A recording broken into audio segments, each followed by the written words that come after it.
Hey guys, on this week's episode, gonna do something a little different. It's not a Ninja Turtle or from the Ninja Turtle universe, but for my purposes, I'm gonna say he's Splinter's cousin's ancestor.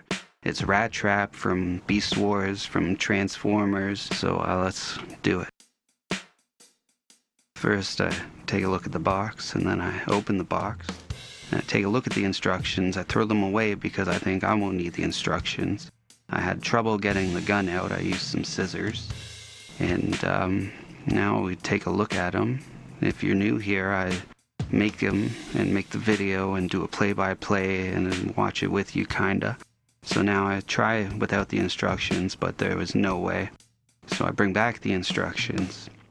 And I skipped through a lot of this, but really it took me at least 20 minutes to turn him from machine or robot into rat.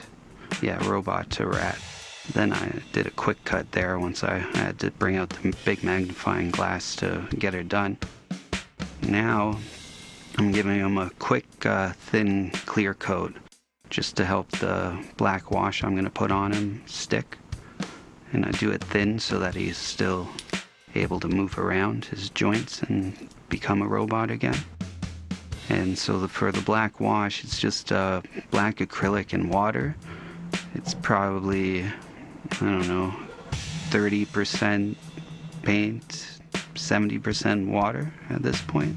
I think so. But what you do, you cover them and then you wipe it off, but try not to wipe everything off, leave some in the cracks. Because he's so small, like in the rat size, he's the size of my thumb, and I have fat fingers and bad eyes. I decided to do him quick and dirty, and I thought he's a really good example of how Transformers are a great gateway into doing customs, because just with a little bit of love and damage, I'm just cutting some battle scars into him. Usually I would use a bigger knife than a scalpel because they might not even show, but he's so small I had to use a scalpel. And then I covered him in a clear coat, and now I'm dry brushing the gun with silver, and then I'm gonna dry brush him with silver. I'm gonna cover all the orange parts. Well, it's only a little bit of paint on the brush, and just kind of spreading it over the edges and keep spreading it around so it doesn't get thick in one spot.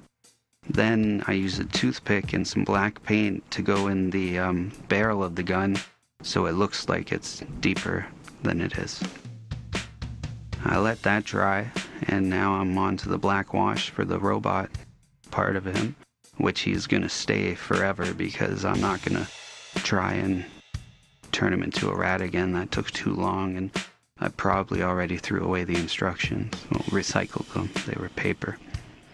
But yeah, I just cover them and then wipe it off, and then cover them some more and wipe it off, and cover the gun, and I leave that for a while before I wipe it off because I really want it to get in and stay in all the details. I don't think I even wiped it off the gun. Now, since the black wash covered a lot of my silver dry brushing, I just add some extra detail with a toothpick and some silver paint. So this is what he looks like now. Let me know if you want to see more stuff like this. I mean, stuff that's not Ninja Turtles. I love doing the turtles, but I like doing other stuff too. Let me know in the comments. Have a great day. Until next time, always keep your head up. Peace.